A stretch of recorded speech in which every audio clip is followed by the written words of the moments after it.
শুধু আসসালামু আলাইকুম। আমি ডাক্তার হাফিজ আল আসাদ। আজকে ইউরোলজির একটি গুরুত্বপূর্ণ সমস্যা মূত্রথলির টিউমার, সেটা নিয়ে কথা বলবো। মূত্রথলির টিউমার আমাদের দেশে কমন, এবং কি কি উপসর্গ হলে আমরা বুঝতে পারি যে মূত্রথলির টিউমার হতে পারে।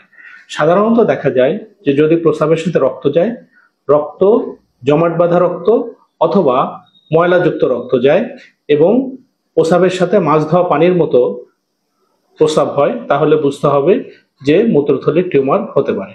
মূত্রথলির টিউমারে যে রক্ত যায় সেটা সাধারণত ব্যথামুক্ত হয়ে থাকে এবং অনেক সময় তাজা রক্ত যায়। রোগী অনেক ভয় পায় এবং মূত্রথলির টিউমার হলে দ্রুত ইউরোলজি বিশেষজ্ঞের পরামর্শ নেওয়া প্রয়োজন। মূত্রথলির টিউমার হলে আমরা সাধারণত যেটা করি, একটা সাধারণ আলট্রাসোনোগ্রাম করি এবং আলট্রাসোনোগ্রাম করে মূত্রথলির টিউমার নির্ধারণ করা যায়। মূত্রথলির টিউমার সাধারণত ক্যান্সার হয়ে থাকে এবং ক্যান্সার মানেই যে ভয়ানক তা কিন্তু নয়। যদি আর্লি স্টেজে মূত্রথলির টিউমার ধরা পড়ে বা মূত্রথলির ক্যান্সার ধরা পড়ে, তাহলে খুব সহজেই এটা চিকিৎসা করা সম্ভব এবং এটা চিকিৎসাও খুবই আধুনিক।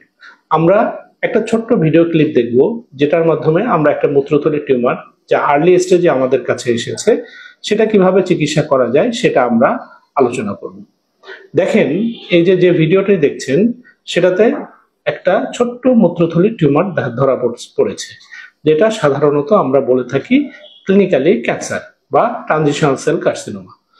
এইটি আমরা ইলেকট্রোকটারির মাধ্যমে পুরো টিউমারটা কেটে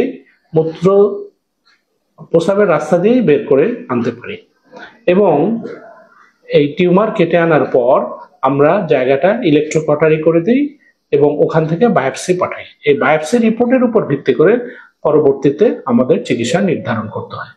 তাই মূত্রথলির টিউমার হলেই খুব ভয় না পেয়ে আর্লি যেন নির্ধারণ করা যায় যে এই টিউমার কি এবং এই টিউমারের চিকিৎসা পদ্ধতি আমরা যদি খুব তাড়াতাড়ি নির্ধারণ করতে পারি, তাহলে সম্পূর্ণভাবে এটি নিরাময় করা সম্ভব।